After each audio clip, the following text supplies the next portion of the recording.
कतरास के राजस्थान के गौशाला कतरास में शनिवार को पौष पूर्णिमा पर श्री शाकंभरी माता सप्तमी के तत्वावधान में शाकंभरी माता का अवतरण उत्सव धूमधाम से मनाया गया। 56 भोग के साथ हुई पूजा अर्चना, भजनों पर थे महिला पुरुष व बच्चे।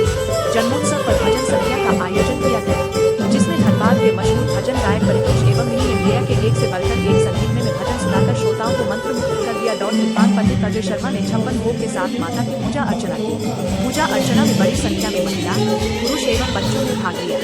भजन संध्या में माता के भजनों पर महिलाएं उपस्थित थी। मौके पर सुनीता चौधरी, राधे गोयल, मंजू चौधरी, बबीता चौधरी, खुशबू चौधरी, जीनू बास्का, शिल्पा गोयल, मंजू चौधरी, निकिता डंगाइच, रूपा चौधरी, सुमन चौधरी, सुधा चौधरी, मनीष गोयल, डॉ आर.सी. चौधरी, सुरेश शर्मा, बजरंग अग्रवाल, प्रमोद अग्रवाल, रमेश शर्मा, महेश शर्मा, विष्णु चौधरी, चिंटू चौधरी, अमन गोयल, विजय चौधरी, सुनील डंगाइच, आनंद खंडेलवाल आदि शामिल थे। वह बच्चे